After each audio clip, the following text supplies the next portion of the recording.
ابتدا ہے رب جلیل کے بابرکت نام سے جو دلوں کے بھید خوب جانتا ہے۔ دیکھتی آنکھوں سنتے کانوں صابر میاں کا سلام پہنچے۔ یہ کوئی اب سے 3000 سال قبل کی بات ہے کہ مصر و فلسطین کے درمیان بحر روم پر عمالقہ قوم آباد تھے۔ یہ بڑی جنگجو اور بہادر قوم تھی۔ تاریخ میں لکھا ہے کہ اس قوم میں ایک ظالم و جابر حکمراں گزرا ہے جس کا نام جالوت تھا۔ وہ جسمانی طور پر نہایت طاقتور تھا۔ اسی نے قوم یہود کو دعوت مبازرت دی تھی۔ اس نے قوم بنی اسرائیل کو مغلوب کر کے اپنا قیدی بنا لیا تھا۔ ان کی آبادیوں پر بھی اپنا ناجائز تسلط جما لیا تھا۔ یہ ان کے نامی گرامی سرداروں کو یرغمال بنا کر لے گیا تھا اور پھر انہیں اپنی قلم و رو میں قید میں ڈال دیا تھا، جبکہ بقیہ بچی کھچی قوم پر مظالم روا رکھے اور ان پر خراج مقرر کیا۔ حضرت شمعیل علیہ السلام کے دور نبوت میں بھی عمالقہ کی بربریت اور ظالمانہ کارروائیاں جاری رہیں، یہاں تک کہ بنی اسرائیل یعنی قوم یہود ان سے عاجز آ گئے اور اپنے نبی علیہ السلام سے درخواست کرنے لگے کہ وہ ہم پر ایک بادشاہ مقرر کر دیں جس کی قیادت میں ہم ان ظالموں کا مقابلہ کریں گے اور جہاد کے ذریعے دشمنوں کی لائی ہوئی اذیتوں کا قلع کما کر دیں گے۔ اس واقعے کا ذکر قرآن حکیم میں تفصیل سے موجود ہے۔ اللہ تعالیٰ فرماتا ہے، کیا تم کو بنی اسرائیل کی اس جماعت کا حال معلوم نہیں جس نے موسیٰ علیہ السلام کے بعد اپنے پیغمبر سے کہا کہ کسی کو ہمارا بادشاہ بنا دیجئے تاکہ ہم اللہ کی راہ میں جہاد کریں؟ پیغمبر نے کہا کہ ممکن ہے جہاد فرض ہونے کے بعد تم جہاد نہ کرو۔ انہوں نے کہا، بھلا ہم اللہ کی راہ میں جہاد کیوں نہ کریں گے؟ ہم تو اپنے گھروں سے اجاڑے گئے ہیں اور بچوں سے دور کر دیے گئے ہیں۔ پھر جب ان پر جہاد فرض ہوا تو سوائے تھوڑے لوگوں کے سب اپنے فیصلوں سے بدل گئے اور اللہ ظالموں کو خوب جانتا ہے۔ قرآن حکیم کی یہ آیہ مبارکہ تورات کی اس روایت کی تصدیق کرتی ہے۔ صرف اتنا اضافہ ہے کہ اس میں بادشاہت طلب کرنے کی وجہ بیان کی گئی ہے۔ لکھا ہے کہ اور ایسا ہوا کہ جب سموئیل بوڑھا ہو گیا تو اس نے اپنے بیٹوں کو مقرر کیا کہ اسرائیل کی عدالت قاضی کریں۔ اس کے پہلوٹے کا نام یوئیل تھا اور دوسرے بیٹے کا نام ابیا تھا۔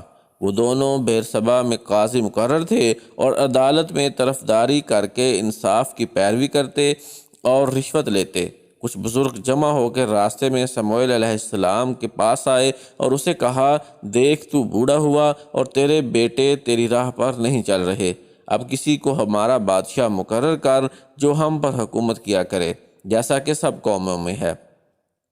قوم کے اس مطالبے پر حضرت شمعیل علیہ السلام نے ان سے اتمام حجت کر لیا تو اب اللہ تعالیٰ کی بارگاہ میں رجوع کیا۔ حق تعالیٰ نے انہیں مطلع فرمایا کہ بنی اسرائیل کی درخواست منظور ہوئی اور ہم نے طالوت کو جو علمی اور جسمانی دونوں لحاظ سے تم میں نمایاں ہے تم پر بادشاہ مقرر کر دیا ہے۔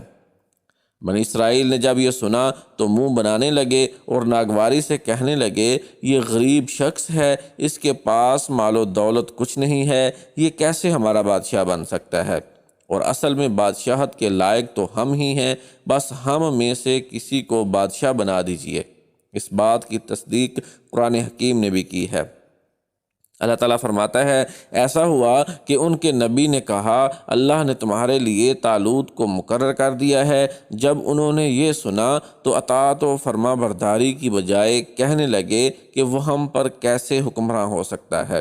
اس سے زیادہ کہیں حکمرانوں کے حقدار تو ہم ہیں، علاوہ بری اس کو مال و دولت کی وسعت بھی حاصل نہیں ہے۔ نبی نے کہا، حکمران کا جو معیار تم نے مقرر کر لیا ہے وہ غلط ہے۔ بلا شبہ اللہ تعالیٰ نے حکمرانی کی قابلیت اور استعداد میں تم پر اس کو برگزیدہ اور فائق کیا ہے، اور علم کی فراوانی اور جسم کی طاقت دونوں میں اس کو وسعت فرمائی ہے۔ اس کا اہل سمجھ کر اپنی زمین کی حکمرانی بخش دیتا ہے، اور وہ اپنے تصرف و قدرت میں بڑی وسعت رکھنے والا اور سب کچھ جاننے والا ہے۔ سالبی نے اپنی تصنیف میں طالوت کا نسب نامہ اس طرح لکھا ہے، ساول بن کیش بن افیل بن سارو بن تہورت بن افی بن انیس بن یامین بن یعقوب۔ امام ابن قتیبہ اپنی تصنیف کتاب المعارف میں طالوت کے بارے میں ایک قول نقل کرتے ہیں۔ وہ لکھتے ہیں کہ وہب کے قول کی بنیاد پر وہ بنیامین کی ذریت میں سے تھے جو حضرت یوسف علیہ السلام کے ماں جائے بھائی کی نسل ہیں۔ ابتدا میں وہ نہایت تنگ دست اور اونٹ چرایا کرتے تھے۔ اپنے گاؤں سے 2 گمشدہ گدھوں کی جستجو میں نکلے اور شموئیل کے ہاں جا کر ٹھہر گئے۔ انہیں دیکھ کر شموئیل نے اپنی قوم کو خبر دی کہ طالوت تمہارا بادشاہ ہے اور یہ بنیامین کی نسل سے ہے۔ شموئیل علیہ السلام کے ہم قوم لوگوں نے اس بات کو سن کر کہا، آپ کو یہ بات بخوبی معلوم ہے کہ اس نسل سے کوئی تاجدار یعنی بادشاہ نہیں ہوا ہے اور نہ ہی ان میں کوئی نبی گزرا ہے۔ شموئیل علیہ السلام نے جواب دیا، اس بات کو تم زیادہ جانتے ہو یا تمہارا خدا؟ کیا یہ بات تمہیں نہیں معلوم کہ اللہ نے جس وقت اس کو تمہاری طرف بھیجا تھا تو اس کے نسب سے آگاہ کیا تھا؟ قرآن حکیم نے اس بادشاہ کو طالوت کہہ کر پکارا ہے، جبکہ دیگر مذہبی کتب میں یہ نام ساول لکھا ہے۔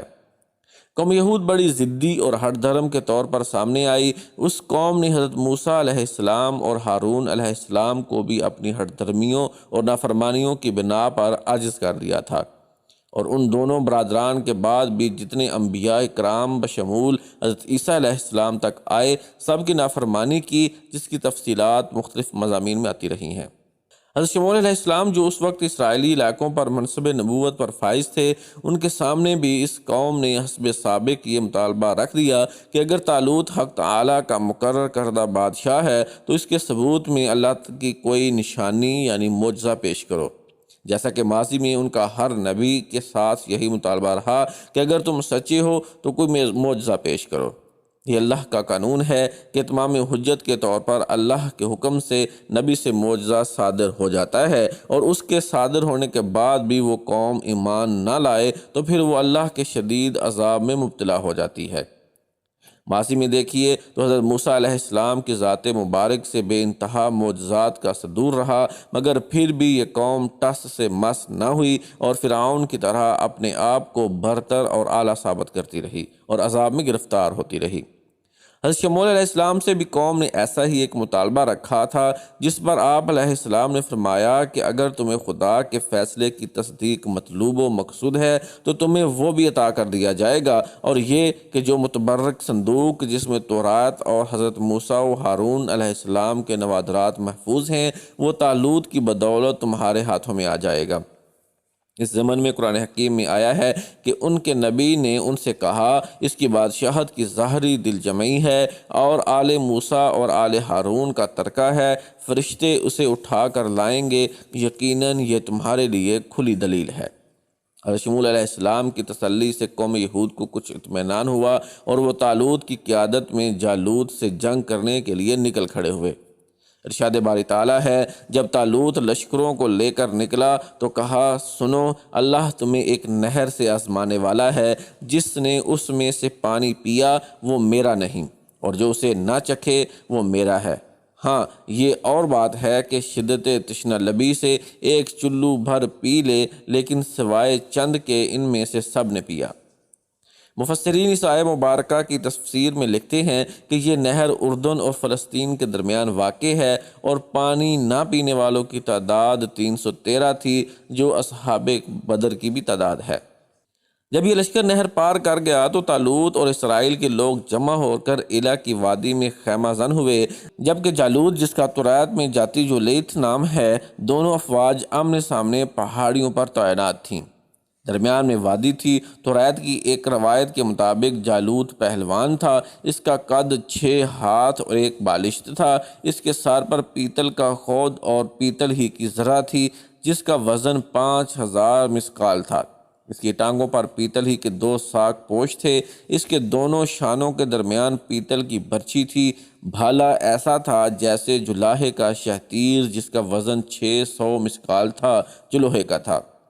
جالوت کا لشکر دیکھ کر قوم یہود سہم گئی، وہ آپس میں کہنے لگے، آج تو ہم میں لڑنے کی طاقت نہیں ہے۔ ان کی پستی دیکھ کر ان 313 خدا پرستوں نے کہا، بعض اوقات چھوٹی جماعتیں بڑی جماعتوں پر غلبہ کی قدرت نہیں رکھتی۔